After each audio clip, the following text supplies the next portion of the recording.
Au sommaire de cette édition Religion, la mission évangélique Triomphe de gloire dirigée par le prophète des nations Diomandé Justice a vécu un moment d'impactation durant 7 jours allant du 8 au 14 décembre. Les fidèles ont été enseignés dans une dimension prophétique. Actualité internationale, génocide rwandais, les acquittés du Tépire en errance à Arusha. En France, hygiène et cosmétique, 13 entreprises sanctionnées pour entente sur les prix. Les combattants kurdes Peshmerga, appuyés par l'aviation de coalition internationale, ont brisé le siège du Mont Sinjar. Madame et monsieur, bienvenue à cette édition d'information. Merci de rester connectés à The Blessing Channel. Nous l'ouvrons par la religion, la mission évangélique Triomphe de gloire dirigée par le prophète des nations. Diomandé Justice a vécu un moment particulier pendant 7 jours.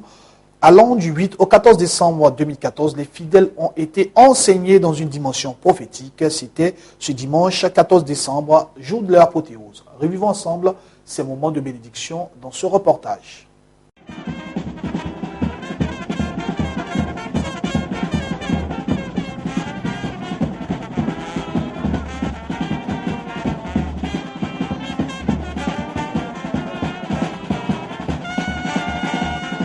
Arsenal de fanfares, les rues de la commune d'Abobo inondées des fidèles de la mission évangélique Triomphe de gloire du prophète des nations, Diomandé Justice.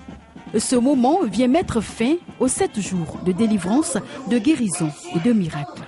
Comme thème, comment marcher avec un homme de Dieu pour un ministère réussi. En plus de la fanfare, les chantres ont apporté leur touche musicale.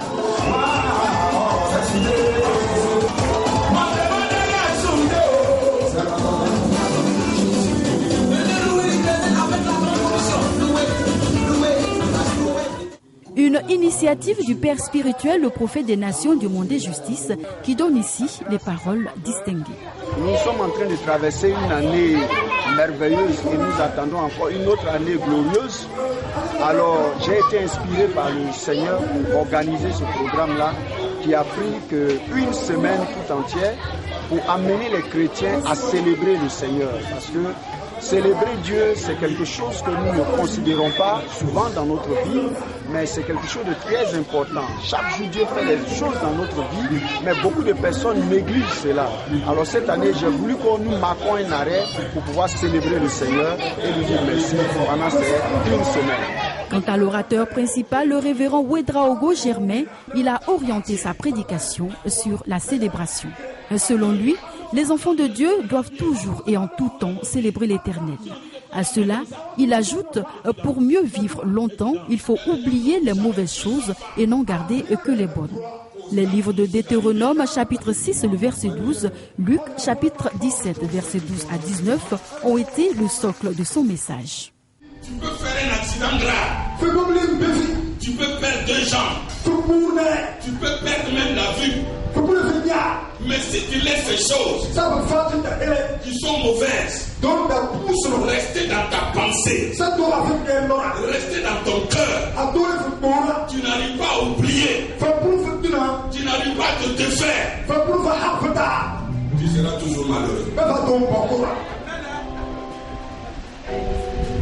Si tu veux vivre longtemps, je veux te dire une chose ce matin. Que tous les événements qui peuvent t'arriver, il faut sélectionner les bons événements et t'en souvenir. Les mauvais événements, il faut les oublier. Les bons événements, il faut t'en souvenir.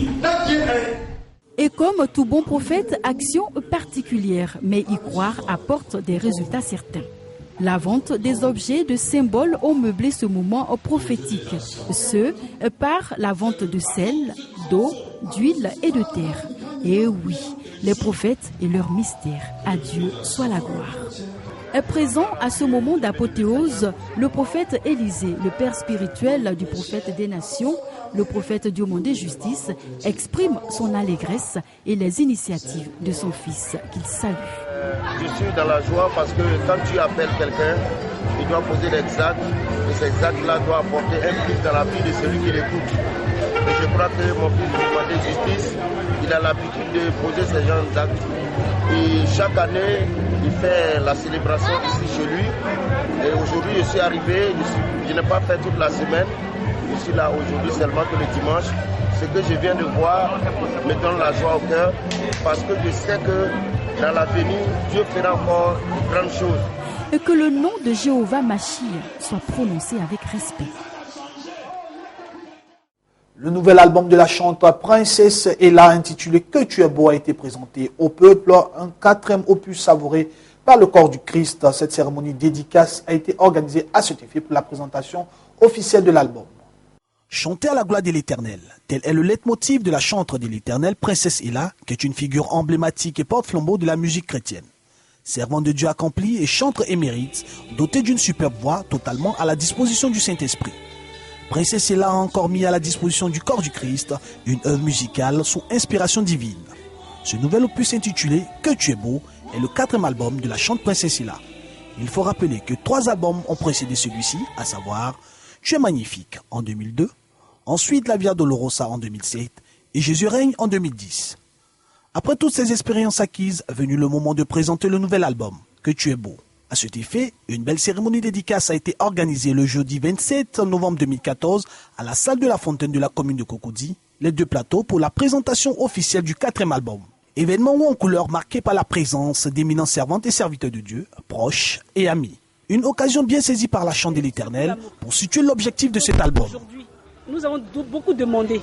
Il est très important parce que nous avons beaucoup demandé, nous avons prié, nous avons crié. Mais aujourd'hui, je pense qu'il est temps d'arrêter de crier, d'arrêter de demander toujours à Dieu qu'il pourvoie à nos besoins et de lui dire que nous l'aimons et qu'il est beau. Il faut exprimer cela à notre Dieu parce que Dieu voudrait qu'aujourd'hui son peuple reconnaisse qu'il est Dieu et qu'il est beau. C'est très important. Il a créé l'univers, il a créé les cieux, il a créé la terre et nous contemplons toutes ces merveilles. Et pourquoi pas lui, Dieu? Nous les hommes, nous devons lui rendre le retour pour dire qu'il est aussi beau, il est merveilleux et que nous l'aimons. Après les différentes allocutions, place à la dégustation de l'album proprement dit. La chante a plongé toute la salle dans un moment d'adoration avec le morceau intitulé « Que tu es beau », morceau phare de l'album. Que tu es beau, éternel en bas. Que tu es beau, l'astre brillant. Que tu es beau, mon amour, mon cœur. Je t'aime, tu es plus beau que le diamant, plus beau que l'or, plus beau que toutes les pierres précieuses de ce monde.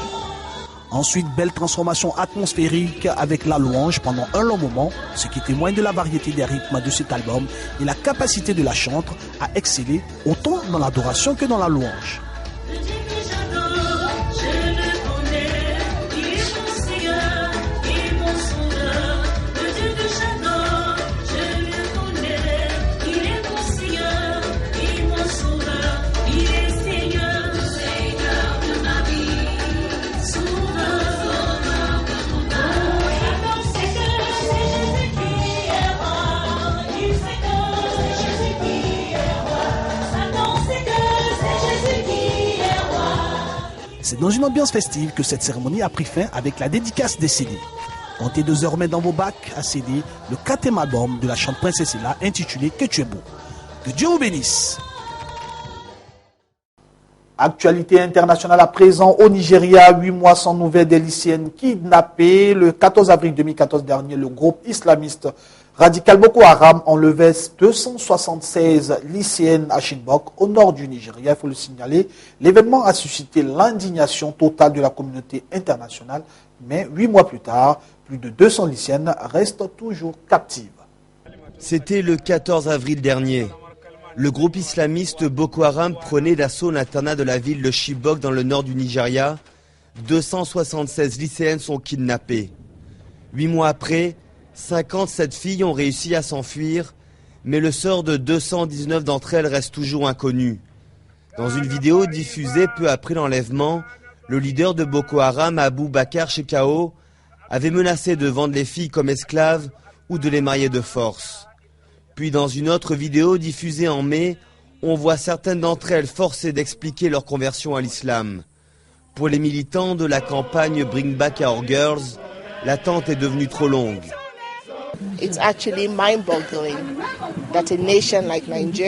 C'est vraiment ahurissant que dans une nation comme le Nigeria, nous n'ayons pas encore ramené nos filles près de 7 mois plus tard. Mais nous allons continuer à faire pression sur le gouvernement pour qu'il fasse le nécessaire et ramener nos filles maintenant et vivantes. Les autorités nigérianes sont incapables d'enrayer l'insurrection dans le nord du Nigeria et le président Goodluck Jonathan est souvent critiqué pour son inaction. Boko Haram multiplie les attentats depuis l'enlèvement des lycéennes et devient une véritable menace régionale.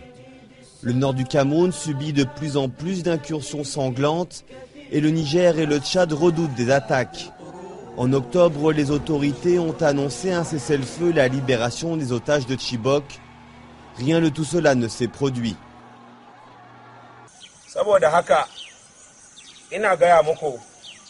Je vous dis que nous n'avons pas conclu de cessez-le-feu avec quiconque. Nous voulons la bataille, frapper, tuer avec des armes à feu, car le goût du métal nous manque.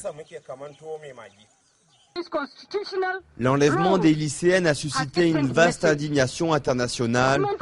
Depuis quelques mois, la campagne de mobilisation affaiblit. Mais les lycéens sont toujours retenus et les enlèvements se multiplient. Cette semaine, 185 personnes ont été enlevées dans un village proche de Chibok. Destination le Rwanda. À présent, parlons du génocide rwandais alors que le tribunal pénal international pour le Rwanda ferme bientôt ses portes. Des acquittés sont laissés dans une situation incertaine, incapables de retourner chez eux. Je me souviens de ces bons moments passés avec ma famille avant d'être arrêté. Bien sûr, c'était aussi une période difficile, vu que nous avions fui le pays. Mais nous étions ensemble. Et ça, c'était très, très important. C'était en 1999, 5 ans après le génocide au Rwanda, où plus de 800 000 personnes ont été tuées en 100 jours. Prosper Mugiraneza était arrêté au Cameroun, où il avait fui par le tribunal pénal pour le Rwanda. Les accusations allaient de complot en vue de commettre un génocide à incitation directe et publique à commettre un génocide.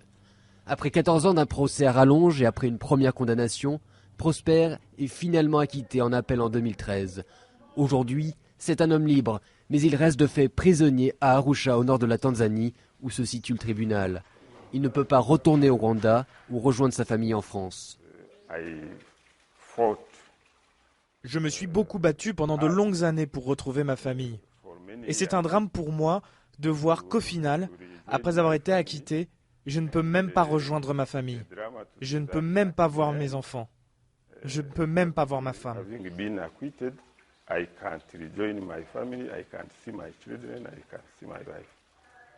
Prosper est l'un des 11 hommes qui vivent dans cette maison et dans l'incertitude. 8 d'entre eux ont été acquittés, les 3 autres ont déjà purgé leur peine. Casimir Bizimungu a lui aussi été acquitté. La course l'aide à passer le temps. Mais si les hommes sont autorisés à sortir de la maison, ils n'ont pas le statut de résident permanent ni de permis de travail. Pour Casimir, retourner au Rwanda n'est pas envisageable. Pour des raisons de sécurité, je ne peux pas revenir au Rwanda aujourd'hui. J'aime mon pays, j'aimerais y retourner, mais ma sécurité serait menacée si je revenais au Rwanda. Leurs demandes d'entrée au Canada ou en Europe ont été refusées jusqu'à présent. Ces hommes sont vus comme une menace pour l'ordre public pour des pays comme la France qui ont rejeté toutes leurs demandes de visa. Dans un système d'État, lorsque vous êtes jugé et considéré comme non coupable, vous réintégrez la société. La société vous donne des droits et des privilèges. Le système de la justice criminelle internationale, qui est censé être meilleur, n'arrive pas en réalité à prendre en compte ces victimes et continue à violer leurs droits, puisque ces personnes ne peuvent pas vivre librement. Elles ne peuvent pas vivre avec leur famille, ne peuvent pas travailler, elles ne peuvent rien faire. Certains acquittés ont pu malgré tout se réinsérer, aidés par le tribunal. Celui-ci n'a plus beaucoup de temps pour trouver une hypothétique solution pour ceux qui restent. Il achèvera l'essentiel de ses travaux à la fin de l'année 2014, 20 ans après sa création. Au Kenya, le vote d'une loi controversée visant à renforcer la législation en matière de sécurité dans ce pays afin d'améliorer la lutte antiterroriste a tourné le jeudi dernier 18 décembre à la foire d'Empoigne et a dû être suspendu.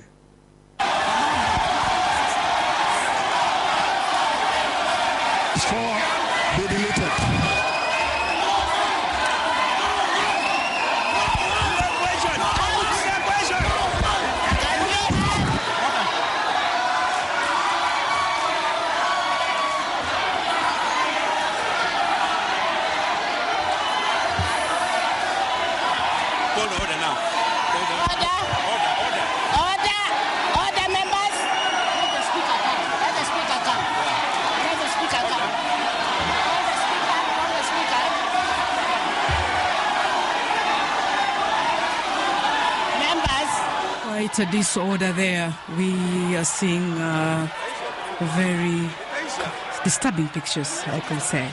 Over by the chair of the session, the speaker now taking the...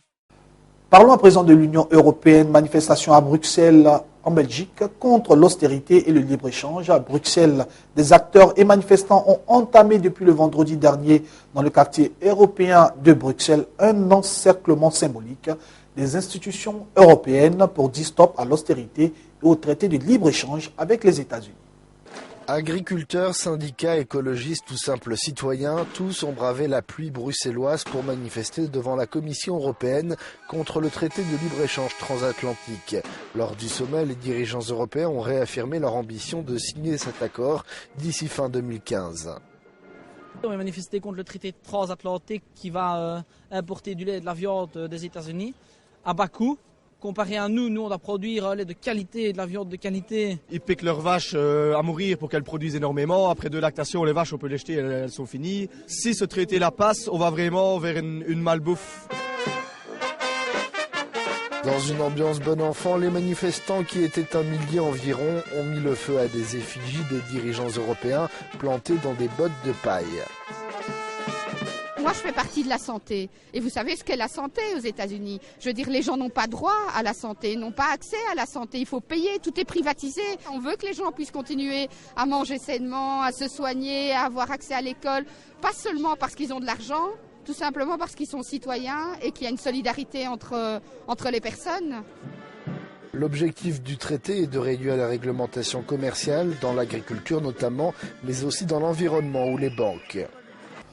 En Espagne, un chef d'entreprise au chômage depuis bientôt 2 ans et qui a tout perdu s'en est pris au parti au pouvoir. Un acte de désespoir ce matin à Madrid. Le siège du parti conservateur au pouvoir en Espagne a été pris pour cible par un chef. Comme annoncé dans les titres en France, l'hygiène et cosmétique, 13 entreprises sanctionnées pour entente sur les prix. L'autorité française de la concurrence a prononcé le jeudi dernier 2 amendes d'un montant cumulé de 950 millions d'euros à l'encontre de 13 principaux fabricants du secteur de l'entretien, à savoir l'hygiène, la beauté, pour une entente sur les prix entre 2003 et 2006. France, l'autorité de la concurrence a prononcé de lourdes amendes à l'encontre de plusieurs entreprises des secteurs de l'entretien, hygiène, beauté, accusées d'entente commerciale sur les prix entre 2003 et 2006. 13 sociétés sont visées, dont des grands groupes comme L'Oréal. Il leur est reproché de s'être concertés avant les négociations avec la grande distribution. Il s'agissait de marques tellement connues, fabriquées par des multinationales tellement puissantes que les grands distributeurs ne pouvaient pas sortir ces produits des linéaires, à supposer qu'ils trouvent trop fortes les hausses de prix sur lesquelles s'entendaient les fabricants. Des réunions secrètes entre responsables commerciaux auraient eu lieu régulièrement dans cette brasserie parisienne. Cette entente a eu un impact sur les consommateurs, dénonce l'autorité de la concurrence, qui a prononcé des amendes d'un montant total de 950 millions d'euros. Procter & Gamble, Unilever, Colgate-Palmolive entre autres sont concernés. L'Oréal, qui a écopé de la plus lourde amende, va faire appel. En Iran, les combattants kurdes Peshmerga, appuyés par l'aviation de la coalition internationale, ont brisé le jeudi dernier un siège du Mont Sinjar dans le nord de l'Irak, imposé depuis des semaines par le groupe djihadiste État islamique, a indiqué aux responsables de sécurité kurdes.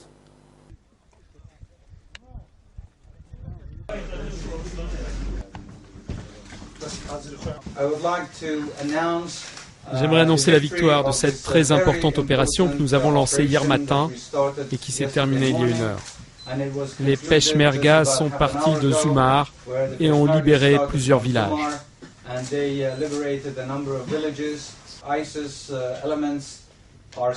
Les éléments de l'EI commencent à fuir et à quitter la zone. Leur morale est très bas. Et c'est l'une des plus grandes et même la plus grande opération militaire qui a jusqu'à présent été menée contre l'EI. Et c'est aussi la plus grande victoire des Peshmerga dans cette guerre.